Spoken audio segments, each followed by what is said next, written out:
Hey, my name is Chip, and I'm here to hopefully talk about topics that is on the mind a lot of people they haven't talked about recently. So everywhere I go today, I see that companies want to do something with generative AI. And when I ask for more information, it's usually like, yeah, we don't exactly know what we are doing. So out of curiosity, who here are thinking about doing something with generative AI but not quite sure what to do yet? Raise your hand. Okay, I can see quite a lot of hands here. So I would say that if your leadership wants you to do something with generative AI, you're pretty lucky. Because I also meet a lot of people who's like, okay, I see the incredible hype, there's so much excitement, and I just want to do something with it, but my company doesn't let me do it. So I feel like you're in a great spot. So the agenda is pretty clear, it's pretty short. So I think it's gonna divide into two phases. One is when we are in exploration to decide what to do, and then once you figure out a use case and we want to build, then how do we go about it? And since we have only 15 minutes, so it's not gonna be very in-depth discussions, and we know that we're still in the early days. So I hope that if there's anything you feel like we can relate to or you don't think is quite right, hit me up. I would happy to talk with you more. So during explorations, I would go through 4 steps, like set expectations, minimize risk, invest in things that last, and just experiment. So set expectations. At this point, I think that a lot of us have realized that it's pretty easy to build some cool demos with LLMs, but very hard to build an actual product. So in the beginning, maybe you can set some goal. If you just want to build some cool demos to show to your customer, to show that, hey, we are ahead of the curve, we know what's up, it's okay. If you just want to put some engineers at it just so you can build out the in-house LLM muscles, it's okay as well. But if you want to build an actual product, then you would need to think about it more carefully and see what you want to achieve with this product, how much money you want to put in it, and what you will get out of it. So we're still in the early day, right? ChatGPT came out in November last year, so it's less than a year old. So far we have seen incredible capacity of it. So there are many things that LLMs can do, but whether this thing would actually translate to net revenue for the company is still unclear. So when I told people I'm giving this talk, they said oh, I would love to hear more about what LLMs cannot do. And I think it's a pretty hard. So there's a book, I think it's a really interesting book by Arthur Clarke called Profiles of the Future.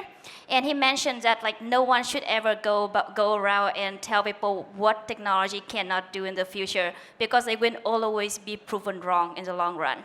So I do think just there are a lot of things today that LLMs cannot do very well, but we have no idea for how long this will stay true. So I would say that we are living in an era of a lot of changes and uncertainty. So we do not know what's going to happen a year down the line, or what will happen even 6 months down the line. So in this time, one decision-making framework that I really appreciate that comes from finance and reinforcement learning is a framework to minimize risks. So there are 3 questions that I would try to go into when I try to evaluate my generative AI strategy, or I have seen company adopt that. So the first question is we need to evaluate how disruptive generative AI is going to be to our business. So I break them down into 3 categories.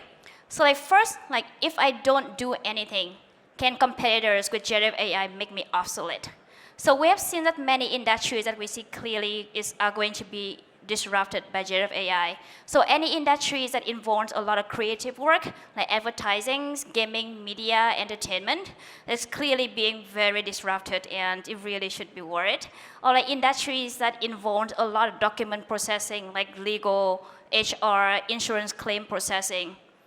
So another category is, if I don't do anything, will I miss out on opportunity to increase revenue? So these are a lot of tasks that you can use generative AI to boost productivity. So for example, you can use LM to help better customer support, either with chat or through call centers. You can have better search and recommendations. You can have productivity enhancement tools like automated note taking, summarizations. information aggregations. For example, it can have LLM to look at a lot of like company information and try to like generate reports like on how best to like approach and sell to them. Another category is very interesting. Is just like if there are opportunities, what competitive advantage do I have to capture those? So there are certain aspects of, there are certain things that we need to like be really competitive in this era. And if you have any of those, maybe you should consider going into them. So for example, proprietary data. So at this point, we know just like on the LLM, Generative AI requires a lot of data. If you somehow have a lot of data, maybe you should be wondering like how do we take advantage of the data we have. I'm pretty sure companies like Reddit and Stack Overflow probably kicking themselves right now, like why did we let companies like OpenAI use our data and make so much money? So another category is that you need, another type of advantage is that if you have a lot of compute. So because of the GPU shortage right now, so any companies that suddenly have like a big stock of like 800s lying around, probably want to think like, what can I do to like take advantage of some commodities that I have and a lot of other people are trying to get a hold of. And another is the existing user base. So like, I know this, I'm not sure you recently have seen the article called like, we have no moat and neither does OpenAI from the Google engineer. So I don't think this is quite true. I do think that like having an existing user base is a big moat, right? So like, yes, a startup can have an incredible, say, photo editing tool, but then like, if you are Adobe and you just have like a lot of Photoshop users, you can just like use that as a feature in the product. So I'm really hesitant to, so I see a lot of startups that build like really cool applications, but then I just wonder like, do I want to build a startup that can be just a feature of like Google Docs or a feature of Notions or features of like Google Photos? It's very hard to compete with these companies. So depending on what sort of category you're in, but like if your business is being threatened by competitors, Generative AI, I do think that like it might be the time to go on in and just try to stay ahead. If you don't do anything, if I don't do anything, I will miss out opportunity to boost revenue. So if you're in this category, maybe it's time to evaluate build versus buy decisions. For example, if you have to do a lot of customer support, you can either consider building their own model in-house or using one of the like managed services that provide chatbot for the company. So there's a certain advantage and disadvantage over each approach, but I don't think there's a general framework should I decide that. And the third category is a lot more interesting, and I do think this is time for you to sit back and like have to make some bets. Because yes, you have a competitive advantage, but like who else also have them, and like what you can do about it. So another things that I would probably go into right now, and I see a lot of companies are doing it, is to figure out the data story. If there's one thing we learned from all the generative AI hype, is that data matters a lot. And if you have data, if you don't know what to do about it, then you are actually at a disadvantage. So far, I would say, so I see that I can see over again, there are like companies with a lot of data, but there's not like a way to like use them. Say like the data they have is not very easily accessible. Maybe they are like shared across different teams, or like they are not in the same central locations, or like it's really fragmented. So I think it could be a time to like, it could be a good time to just figure out like how to consolidate all the data they already have and like what to do about it. And another thing is like to update the data terms of use, especially if you have users and you have user data. Like what do you want to like you do with the user data, and what do you want to have the term of service for the company for other services that might scrape your data. So I think that's what like one of the first things that like Reddit and Stack Overflow did was to change the data term of service to prevent companies like OpenAI to scrape the data and use a trained model. And of course, there's like always to put guardrails around data quality and governance, because now if you have a lot of data from different sources, you might want to control like who can access them to make sure that you don't make yourself vulnerable to a lawsuit from users for privacy violations.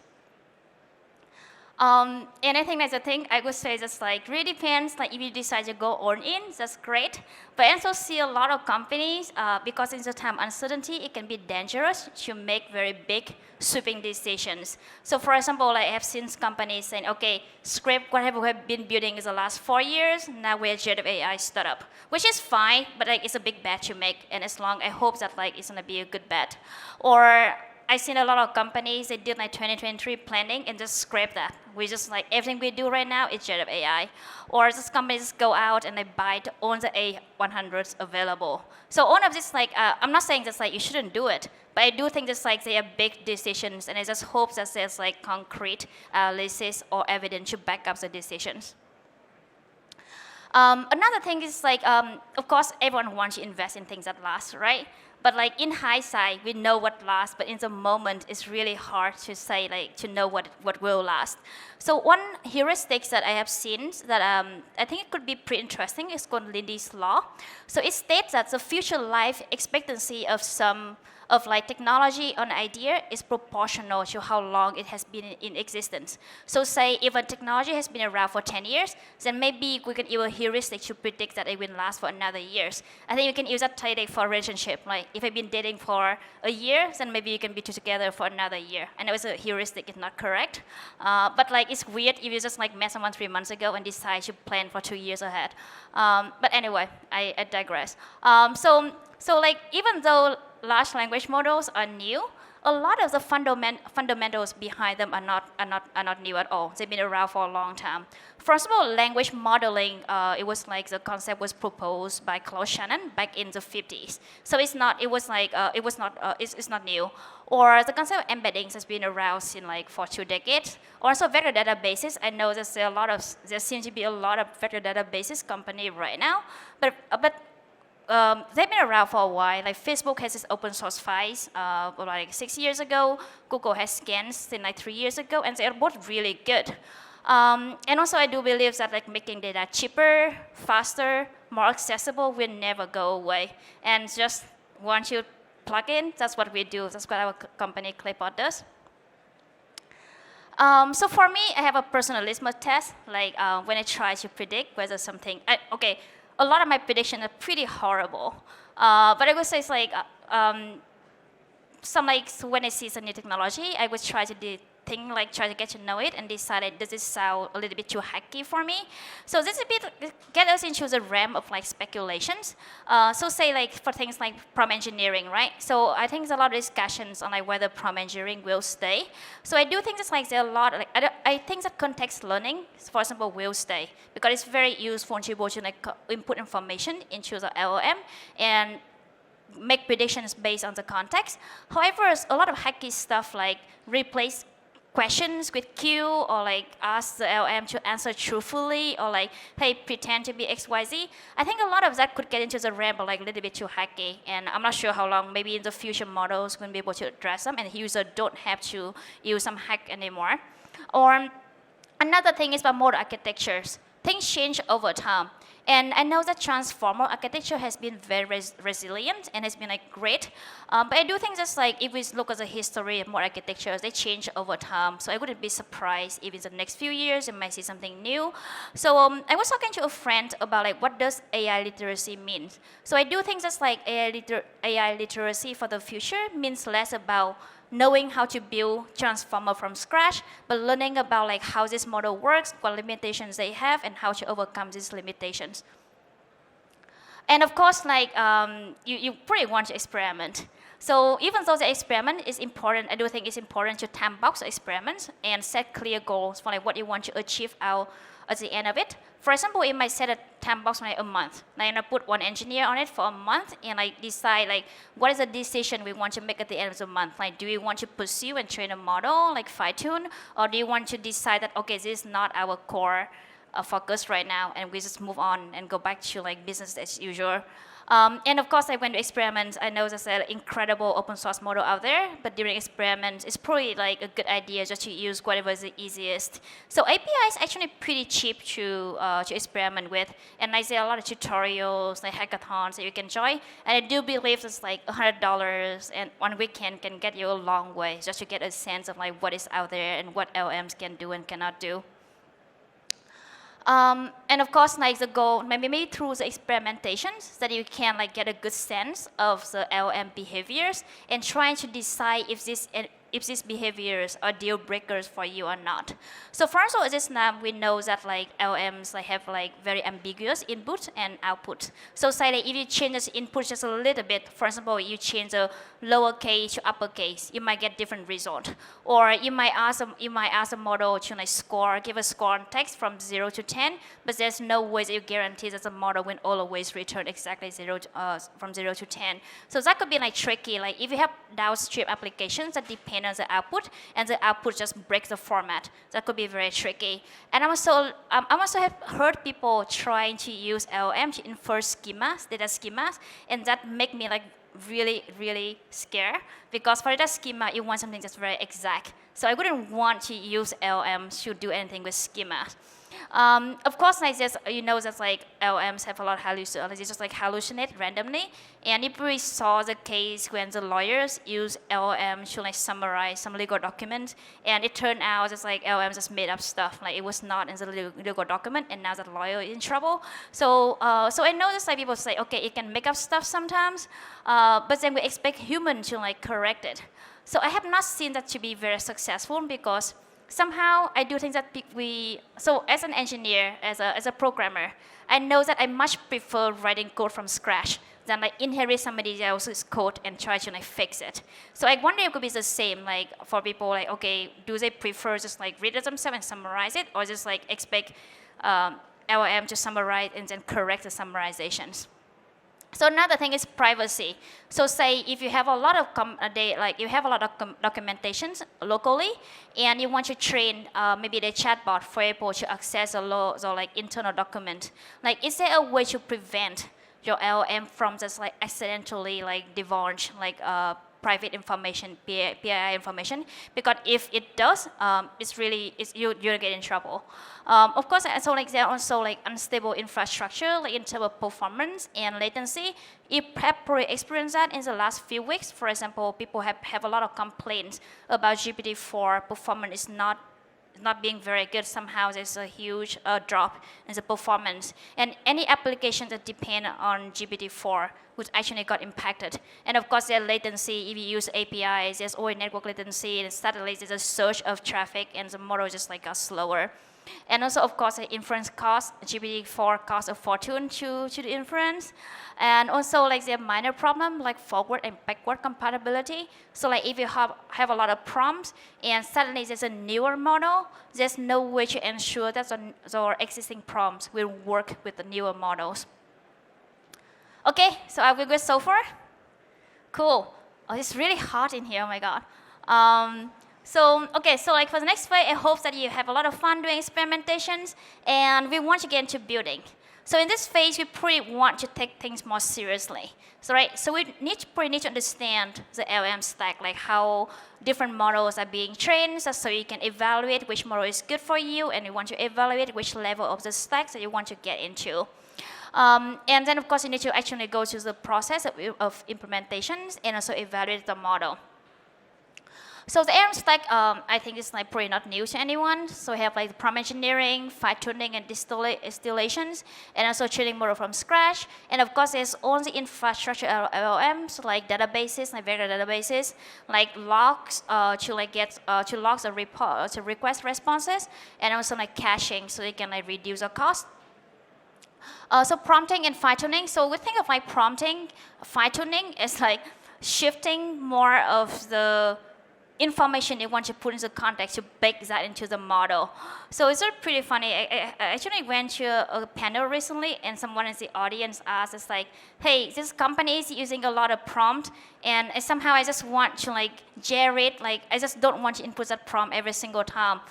what do I do? And I was like, that's just fine tuning. Yeah, just if you already have a lot of prompts and responses, then you can fine tune the model, and it's so pretty straightforward.